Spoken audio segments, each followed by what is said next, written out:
Sampai mereka rela kehilangan kebun yang sangat luas demi akhirat. Sampai mereka rela kehilangan hal-hal yang paling mereka cintai dari dunia demi mendapatkan surga. Kok bisa? Karena mereka faham tentang surga. Mereka yakin tentang kehidupan di surga. Mereka pengen nanti di surga bahagia. Mereka pengen di surga itu bisa menikmati semuanya. Gak ada yang kekurangan, gak ada yang membuat mereka bete. Semuanya dapat.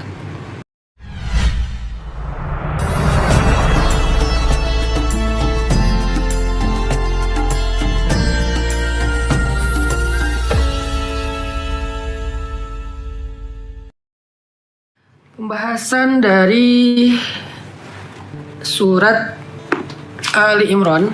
Coba teman-teman buka lagi deh. Surat Ali Imran. Ayat 14 dan 15. Dan nanti akan ada hubungannya dengan kopi juga. Atau dengan hobi kita. Makanan kesukaan kita. Poin intinya adalah kita lagi belajar untuk meyakini dan membayangkan betapa indahnya kehidupan di surga. Kita lagi belajar itu. Tujuan inti dari belajar memahami dan menghayati, membayangkan kehidupan surga yang indah itu adalah biar kita lebih mencintai akhirat daripada dunia. Itu tujuannya. Jadi bukan sekedar kayak nonton film fiksi, bukan sekedar kayak dongeng.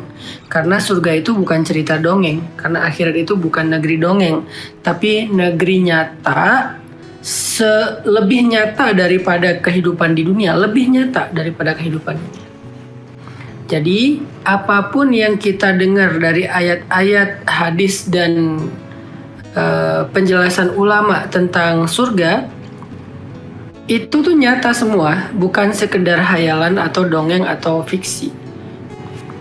Artinya kita akan ngalamin itu nanti di surga. Insya Allah semua kita masuk surga, amin. Semua kita menjadi ahlul jannah, amin. Sehingga ketika kita udah bisa memahami, membayangkan, menghayati, punya imajinasi tentang surga, ya mudah-mudahan kita akan lebih mencintai akhirat daripada dunia. Tujuan bisa lebih mencintai akhirat daripada dunia itu jelas supaya kita semangat meraih akhirat itu lebih besar daripada semangat meraih dunia. Walaupun tetap kita harus bersungguh-sungguh dalam kehidupan di dunia, tapi harusnya semangat meraih akhiratnya lebih besar. Karena yang kita dapetin di akhirat itu jauh lebih besar daripada yang kita dapetin di dunia. Kok bisa ya? Sahabat itu semangat banget dalam mengejar akhirat. Sampai mereka rela kehilangan kebun yang sangat luas demi akhirat. Sampai mereka rela kehilangan hal-hal yang paling mereka cintai dari dunia demi mendapatkan surga. Kok bisa? Karena mereka faham tentang surga. Mereka yakin tentang kehidupan di surga.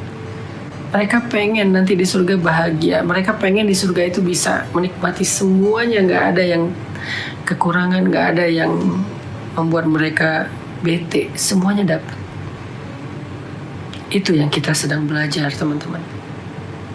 Belajar mencintai akhirat lebih daripada dunia. Jadi kalau di dunia ini ada sedikit kenikmatan, mata'un qalil. Sedikit kenikmatan, mata'un qalil, bukan kathir, sedikit saja. Kenapa di dunia ini ada keindahan? Kenapa di dunia ini ada kenikmatan? Kenapa di dunia ini ada kebahagiaan? Kenapa di dunia ini ada kebaikan? Kenapa di dunia ini ada kelezatan? Ada segala hal yang menyenangkan? Itu karena Allah ingin ngasih kita gambaran tentang surga. Kalau kenikmatan, kebaikan di dunia yang qalil, yang sedikit, kesenangan di dunia yang sedikit itu aja kita udah bahagia banget, pengen banget, masa akhirat gak mau sih yang lebih dari itu? Maksud Allah kayak gitu. Allah bertanya, "A'unabbi'ukum bi khairin min dzalikum?" Mau aku kasih tahu yang lebih baik dari itu? Apa yang lebih baik dari itu ya Allah? Kamu akan punya keluarga. Setiap hari itu kayak hari lebaran. Di surga nggak ada yang meninggal. Di dunia itu kita lagi nyaman-nyamannya dengan keluarga, tiba-tiba ada yang sakit. Lagi seru-serunya dengan keluarga, ada yang meninggal. Berharap tahun depan kita bisa ngumpul-ngumpul lagi, ternyata udah nggak lengkap. Ada yang udah meninggal, ada yang udah pergi ke luar negeri, ada yang sakit, ada yang nggak bisa datang, ada yang sibuk, ada yang baper. Dunia, nanti di akhirat utuh ketemu semuanya. Utuh ketemu semuanya. Mana si fulan? Oh, meninggal dunia. Nggak ada itu di surga. Mana si fulan? Ah, dia mah baper. Nggak ada itu di surga. La khaufun alaihim wa lahum yahzanun. Nggak ada rasa sedih, nggak ada rasa khawatir. Kemana si fulan? Lagi sibuk keluar dinas dia, walaupun lebaran juga nggak bisa libur, nggak bisa cuti. Nggak ada cerita kayak gitu. Mana si fulan sakit? Nggak ada cerita kayak gitu. Marah-marahan gara-gara urusan anak yang ribut, yang bertengkar, nggak ada cerita kayak gitu. Ngumpul semuanya setiap hari kayak hari lebaran, makan-makan, kan ya. Hal yang terindah dari keluarga itu kan makan-makan kan. Makan-makan, minum, bercanda, ketawa, guyon, saling mentertawakan. Semuanya nggak ada yang punya masalah. Tapi kalau kita ngumpul, kalau tapi terbeban dengan masalah yang belum beres kan tetap aja ngeganjel kan. Ini nggak ada yang masalah, kayak orang, kebayang nggak keluarga, semua anggota keluarga itu orang sukses, profesional lah yang sukses, seorang pengusaha yang sukses, pejabat yang sukses, sehingga sekali ketemu tuh kayak masing-masing mengekspresikan kebahagiaan, selebrasi tentang kesuksesan hidup mereka, karir mereka, sehingga pas ketemu tuh kita kayak lepas banget, ketawa lepas, bercanda lepas, nggak ada beban. Di surga lebih dari itu, sukses semuanya. Coba teman-teman buka surat At-Tur. Yang tadi surat Ali Imran ditandain dulu. Surat At-Tur, surat 52 ayat 21 sampai 28. Allah berfirman, وَالَّذِينَ آمَنُوا وَاتَّبَعَتْهُمْ ذُرِّيَّتُهُمْ بِإِيمَانٍ أَلْحَقْنَا بِهِمْ ذُرِّيَّتَهُمْ وَمَا أَلَتْنَاهُمْ مِنْ عَمَلِهِمْ مِنْ شَيْءٍ كُلُّ امْرِئٍ بِمَا كَسَبَ رَهِينٌ وَأَمْدَدْنَاهُمْ بِفَاكِهَةٍ وَلَحْمٍ مِّمَّا يَشْتَهُونَ يَتَنَازَعُونَ فِيهَا كَأْسًا لَّا لَغْوٌ فِيهَا وَلَا تَأْثِيمٌ وَيَطُوفُ عَلَيْهِمْ غِلْمَانٌ لَّهُمْ كَأَنَّهُمْ لُؤْلُؤٌ مَّكْنُونٌ وَأَقْبَلَ بَعْضُهُمْ عَلَى بَعْضٍ يَتَسَاءَلُونَ قَالُوا إِنَّا كُنَّا قَبْلُ فِي أَهْلِنَا مُشْفِقِينَ فَمَنَّ اللَّهُ عَلَيْنَا وَوَقَانَا عَذَابَ السَّمُومِ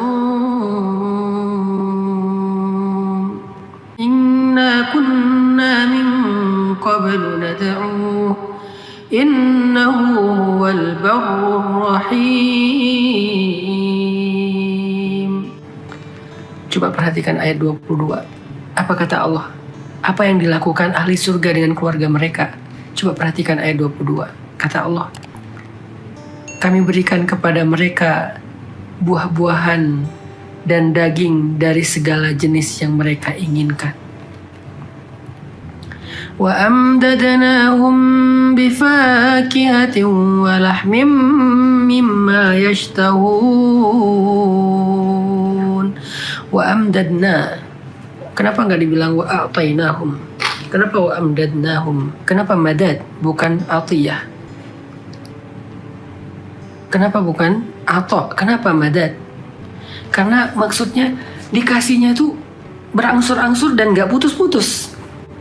Pernah gak ngelihat di kerajaan, di film-film Disney gitu, ketika di istana ada acara makan-makan, terus si pelayannya bawa makanan tuh lalu lalang gak putus-putus, makanan datang terus, free flow terus loh, free flow banget, nggak ada putusnya. Wa amdadnahum bifakihatin, kami berikan kepada mereka buah-buahan, datang ini, datang itu, segala jenis macam buah-buahan. Udah makan ini, datang lagi, makan itu, datang lagi. Dan indahnya, kita nggak ada kenyangnya dan nggak ada laparnya, yang ada nikmatnya. Kalau di dunia, lapar nggak enak, kenyang nggak enak. Lapar itu nggak enak, lemes, kenyang juga ngantuk. Aduh, kekenyangan. Jadi dikasih makanan sebentar juga udah nggak nikmat. Hanya nikmat sebentar saja. Pas lapar dikasih makan nikmat. Begitu kenyang hanya berselang 5 menit, kemudian udah nggak nikmat. Jadi kenikmatan dunia itu cuma 5 menit. Perhatikan lagi ayat 23. Apa kata Allah? يتنازعون فيها كأسا لا لغو فيها ولا تأثيم. Ayat 23.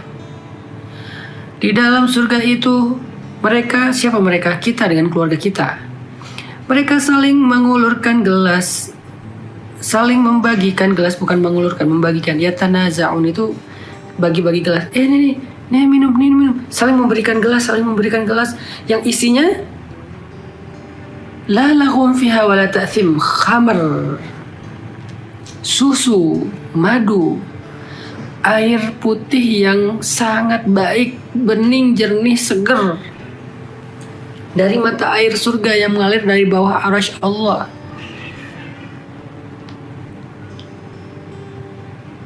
Yatanaza'un, mereka saling membagikan gelas, minum khamar. Emang ada khamar? Ada minuman beralkohol nanti di surga, khamar. Tetapi la laghum fiha wala ta'thim, yang tidak akan menghilangkan kesadaran orang, nggak bikin orang mabuk. Minum sebanyak-banyaknya tapi nggak mabuk. Ayat 24 Allah bilang, wa yatufu alaihim ghilman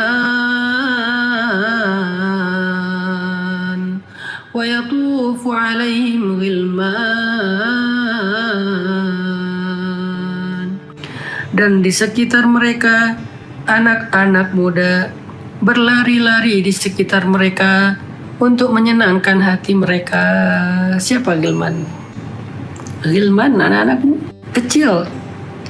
Anak Gilman itu anak kecil, bukan pemuda. Pemuda itu syabab atau fityah, itu pemuda. Tapi Gilman lebih muda daripada fityah.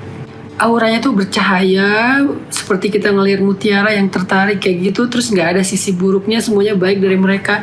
Santun-santun, pinter-pinter, saroleh, berbakti sama orang tua, ngomongnya santun, pinter, ngomongnya tuh baik, enak lah pokoknya ngeliat anak-anak di surga tuh. Apalagi kata Allah, wa aqbala ba'duhum 'ala ba'dhin yatasaalun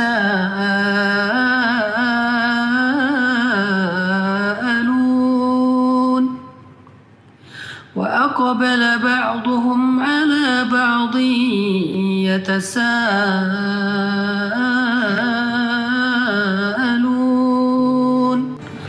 Mereka saling berhadap-hadapan, duduk ngariung di meja makan atau di bawah taman, di dalam taman, di bawah naungan pohon-pohon yang rindang, duduk rame kayak garden party gitu, ngumpul semuanya.